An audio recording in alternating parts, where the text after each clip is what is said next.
think I told you this yesterday, one of the last times. There you go. They're lying to me now. They've been lying to me my whole life.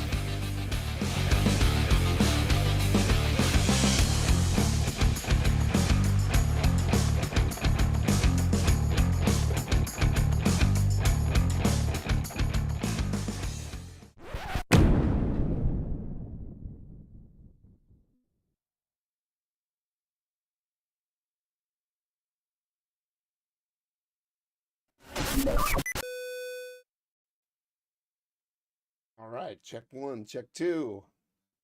Just a little sample show. I'm trying out Rumble Studio, and I'm not sure if I even understand how it works yet. Um, it's supposed to give me the ability to multi-stream to multiple channel, or I'm gonna try to go to YouTube and to Rumble at the same time, and if I can make that work, then I'll expand, and because I'd like to stream to multiple places.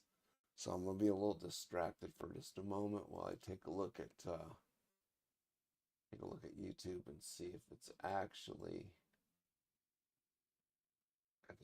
streaming there. Pull up that account. It looks like there's a possibility that it is working. I'll have to go back after the fact and check and see. It looks like it might be live streaming on Rumble. All right, so I hear some audio on Rumble. That's good. And on YouTube, let's see if I.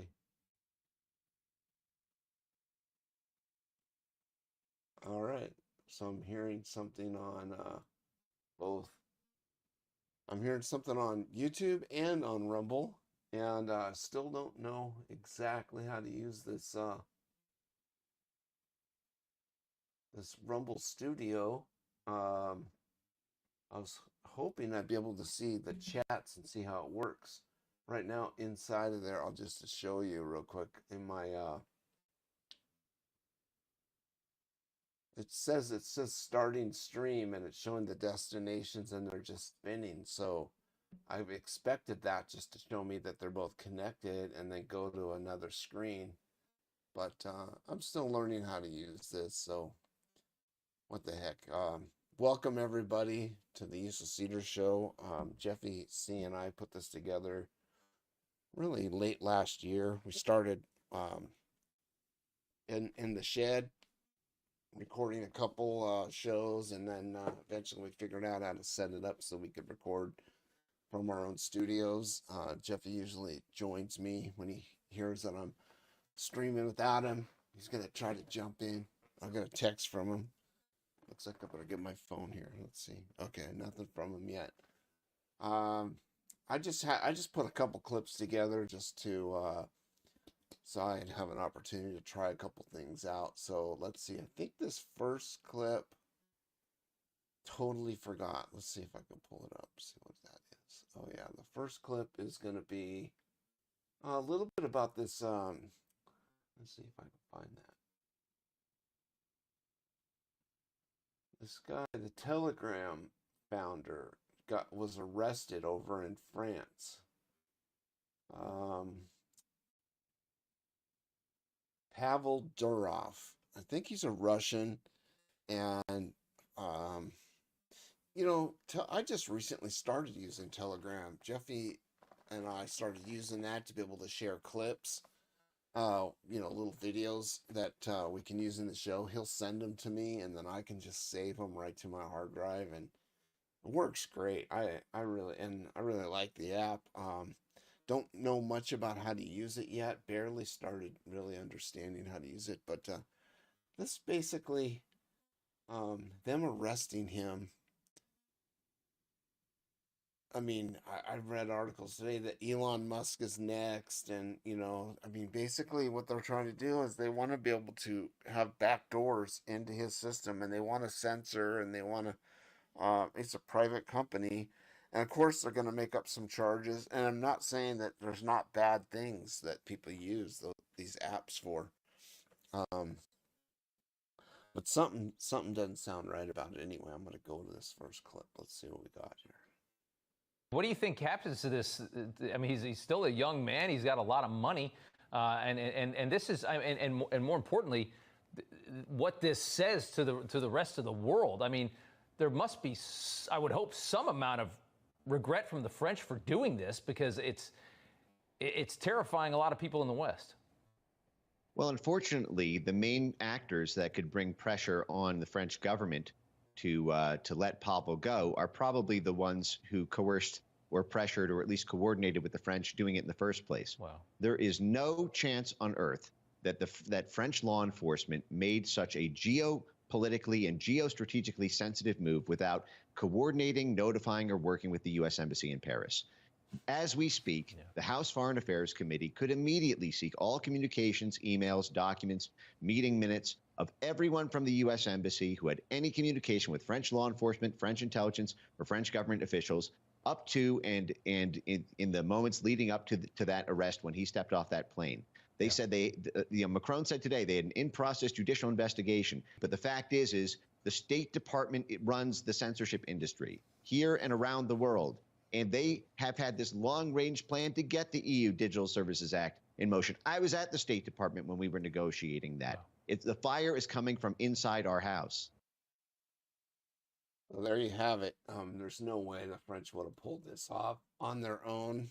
They definitely had to have communicated with Americans, with the United States Embassy, and coordinated, you know. But this is a big deal. Boy, if they took Telegram down, I mean, next they're going to come after Rumble, and they're going to come after X. They want to shut all free speech down. They want to control information, disinformation, and control the narrative. I think this next clip speaks to that. Let's see. Yeah, let's go to this next clip. And I'm not sure when this one happened, if it just recently happened, but he's questioning, it's some congressional hearing, and they have so many of these hearings. And the people who are being questioned just deny everything. You just wonder what a waste of money and time all this stuff is. It's interesting, though, to me to watch. Here we go. Cut 2. Now, you said earlier this year that you disbanded the Disinformation Governance Board, which I thought was totally unconstitutional, but that turns out to be, at best, misleading. That's just the tip of the iceberg in terms of what you're doing. Your own quadrennial review, which was just reported in the press, says that disinformation is going to be the new focus at DHS. The Quad Review says that DHS plans to target, I'm quoting now, inaccurate information domestically on a wide array of subjects, including, quoting, the origins of the COVID-19 pandemic, the efficacy of COVID-19 vaccines, racial justice, U.S. withdrawal from Afghanistan, and the nature of U.S. support for Ukraine. A federal judge has just found as a finding of fact, Mr. Secretary, that your office, and I'm going to quote now, is supervising the nerve center of federally directed censorship. Here's another email, August 20th, 2021. Facebook writes again to HHS and highlights that Facebook is increasing the strength of our demotions for COVID and vaccine-related content. April 16th, 2021, Rob Flaherty at the White House circulates a Zoom meeting invitation to Twitter employees stating White House staff will be briefed by Twitter on vaccine misinformation.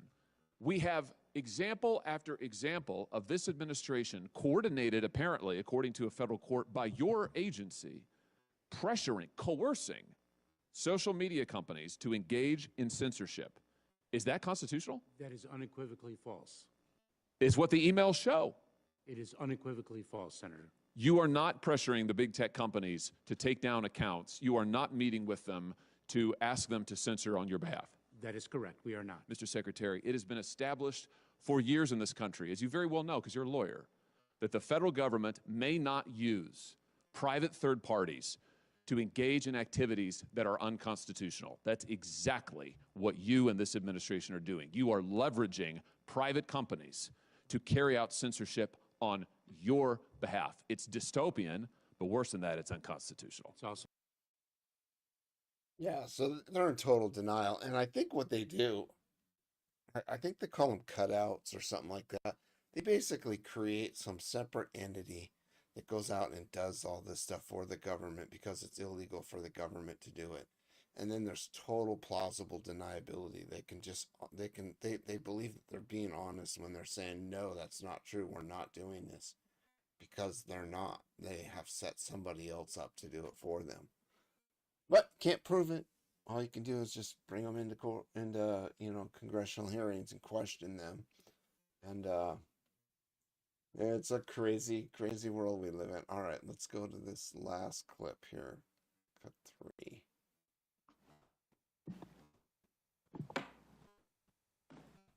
Well, thanks for your time. Thank you for doing this. Sound okay? Everybody hear me back there? Yep. Great, fantastic. Listen, let's just get right to the point. This was an apocalyptic security failure. A man was murdered in front of his family. 3 people were shot on live television, including President Trump in the head, who came within 2 millimeters of having his head explode on national television in front of millions of people. There's no sugarcoating it. It's no time for BS. Unfortunately, as Congressman Crane and Mills both indicated, the story seems to have been vanquished to the phantom zone of media coverage. It's amazing how we're still talking about JFK's assassination, but nobody seems to want to talk about President Trump being shot in the head on national television, despite the fact that we have no answers. So I have 5 minutes, so I want to keep it quick, and I want to make 3 points. I worked in the Secret Service for 12 years. I loved it. I worked with some really amazing men and women who gave everything. I mean, a couple of them literally gave everything. I know guys who've gotten bizarre diseases overseas, like chikungunya fever and protection operations. Everybody gave a little bit of something in the Secret Service, and it was a real honor to say I was part of it. But they have 3 institutional problems, I believe, in the macro will help us get to the bottom of how this Secret Service apocalyptic failure won't happen again. First, they have a technology problem. The joke in the Secret Service, which is sadly no longer funny when I was there, and it wasn't funny then either, is they rely on yesterday's technology tomorrow. Looks like I've Think about that. Yesterday's technology, tomorrow. Everything from computer systems that waste agents' times, filling out time and attendance records they were doing, to Congressman Crane and I discussing the fact that they only implemented slings, a technology as old as the wheel, about, I don't know, 5 or 6 years into my time in the Secret Service, which is embarrassing. The weaponry was old, everything was old. These are things I would have talked about sooner if they didn't create a security crisis, and I obviously didn't want to air them publicly. Now you're seeing what happens when you don't have a drone up at a site you could have bought for $39.99 on Amazon. Second, another adage in the Secret Service, you've heard even the new acting director discuss, is the more with less approach. There is no more with less, there's less with less, okay? The Secret Service more with less approach only works if you produce more. That's how capitalism works. You produce a flat screen TV that was probably 20 years ago, $10,000. It's $200 at Walmart now. They produce a better TV with less. That's not what the Secret Service did. They produced less with more. They were given more money and produced less.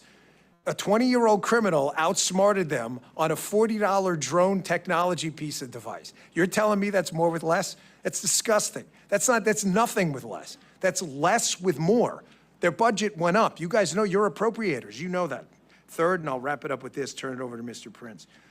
The investigative mission, the Secret Service, that they're telling you they need to make them better agents is total crap. That's garbage. Their agents are talented, smart people. They can figure out how to do protection without running out cheap $20 counterfeit notes at 7-Eleven on a Friday night while the president's getting shot in the head. How is it we have a DEA, we have an FBI, we have TIGTA, the IRS, CBP, and 1,000 other entities with a $6 trillion budget, which I know a lot of you guys have been fighting against this grotesque spending. $3 billion goes to the Secret Service, and we're wasting time running out counterfeit notes. It's a serious problem, counterfeiting. Granted, it might be a legacy item. They started doing counterfeiting. That's not what we do now. Get rid of the investigative mission, turn it over to other people, let them do what they do best and should do best. Protection. Thanks a lot for your time. Thank you for doing this. Thanks to the panelists as well and everyone attending. Appreciate it. All right, there you have it. Dan Bongino. He seemed quite reserved, like not like on this show when he just goes all out.